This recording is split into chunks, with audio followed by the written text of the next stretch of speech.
Praise the lord. ఆశ్చర్యకరమైన సహాయం అందించువాడైన క్రీస్తు యేసు నామమునకు మహిమ, ఘనత, ప్రభావములు యుగయుగములు కలుగునుగాక. మీకు అన్ని విషయములలో సహాయం అందునుగాక. ఈ దినపు యేసయ్య జీవపు మాట హెబ్రీయులకు రాసిన పత్రిక 13వ అధ్యాయం 6వ వాక్య భాగము. ప్రభువు నాకు సహాయుడు. యేసయ్య వైపు చూచుచు, యేసయ్య అడుగు జాడలలో నడుచుచు, యేసును పోలి నడిపించబడుచున్న ఆత్మీయులారా, ఆత్మ సంబంధులారా, ఈ ఆత్మీయ యాత్రలో నా యేసయ్య నీకు సహాయుడుగా ఉండాలని ఆశిస్తూ ఉన్నాడు. యాకోబు దేవుడు ఎవరికి సహాయుడగునో వాడు ధన్యుడు అని వ్రాయబడి ఉన్నది కదా. మనము కూడా అట్టి ధన్యకరమైన జీవితమును జీవించదముగాక.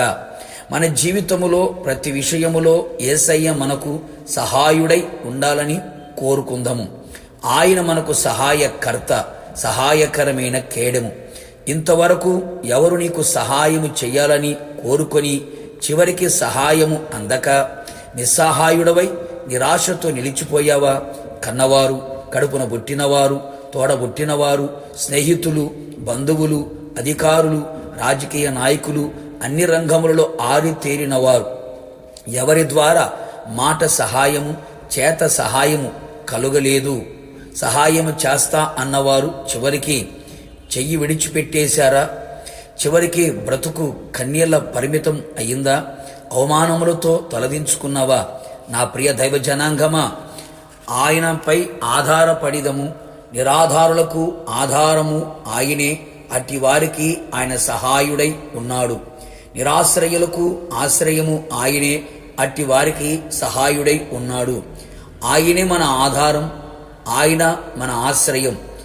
ఆయన మనకు సహాయుడై ఉండగా ఎలాంటి పరిస్థితులు మనను భయపెట్టాల్సిన అవసరం లేదు. భయపడనక్కర లేదు. భయము లేకుండా ధైర్యముతో ముందుకు సాగెదము. ఆయన మనలను విడువడు, ఎన్నడూ ఎడబాయడు. ఆయన సన్నిధిలో మనం మర్రపెట్టగా ఆయన మన మర్ర ఆలకించి, మన కన్నీళ్లను చూచి, మన పరిస్థితులను గమనించి మనకు సహాయుడై మన ప్రతి కన్నీటిని తొడిచి అంగలార్పును నాట్యముగా మార్చి దుఃఖమును సంతోషముగా చెయ్యును. నిశ్చయముగా దుఃఖ దినములను సమాప్తములుగా మార్చును. నీ అపజయములను, నీ నిందను, నీ అవమానమును తొలగించి సంతోష వస్త్రముతో నిన్ను అలంకరింపచేసి సంతోష వస్త్రమును నీకు ధరింపచేయును. ఎవరి ద్వారా, వేటి ద్వారా ఆదరణ లేని స్థితిలో ఉన్నావా? పలకరించేవారు, పరామర్శించేవారు, నేను ఉన్నాను అని చెప్పి ధైర్యపరిచేవారు, బలపరిచేవారు లేనివాడవై ఒంటరిగా కృంగిపోతూ, నలిగిపోతూ, విచారముతో నడిపించబడుచున్నావా? నలిగిపోతున్నావా? ఆయన నీకు సహాయుడై అన్ని విధములుగా నిన్ను ఆదరించునుగాక. ఆయన ఆదరణ నీ ప్రాణమునకు గొప్ప నెమ్మది కలుగు చేయునుగాక. ఇంకను ఆయన నీకు సహాయుడై నిలిచి ఐశ్వర్యమును, మెండుగా ఘనతను నీకు కలుగు చేయును. ప్రతి స్థలములో, అన్యజనుల మధ్యలో, బంధువుల మధ్యలో, ఇరుగు పొరుగు వారి మధ్యలో ఘనతాస్పదముగాను, ఘనులుగా ప్రతి చోట మీరు నిలిచి ఉన్నట్లుగా ఆయన సహాయము చెయ్యునుగాక. అంతేగాక ఆయన నీకు సహాయుడై నీకు నీ శత్రువుల మీద అధికమైన జయమును కలుగు చెయ్యునుగాక. యేసుని పక్షముగా నిలిచి ఏ పరిస్థితులలో ఓడిపోయావో ఓడిన చోట నీకు సహాయుడై నీకు జయమిచ్చి నిన్ను తలగా నిలబెట్టునుగాక, పైవాడిగా ఉంచునుగాక, విజయోత్సవములతో ఊరేగించబడుదువుగాక. నిశ్చయముగా ప్రభు రాకడ వరకు ఆయన నీకు సహాయుడై ఆయన ఆర్భాటముతో, ప్రధానోత్తర దూత శబ్దముతో మేఘముల మీదకి వచ్చినప్పుడు ఆయనను ఎదుర్కొందుముగాక. ప్రార్థన. కృపగలిగిన మా తండ్రి, నీ పరిశుద్ధ పాదములకు స్తోత్రములు. నీ ప్రియబిడ్డలు మీరు మాకు సహాయుడై ఉండాలని కోరుకుంటూ ఉన్నారు.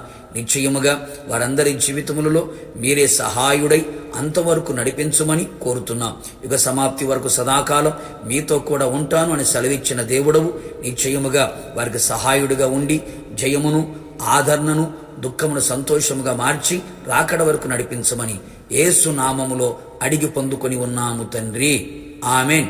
నిశ్చయముగా మీకును మీ కుటుంబ సభ్యులందరికీ ఆయన సహాయం పరిశుద్ధ స్థలములో నుండి మీకు అందునుగాక. God bless you.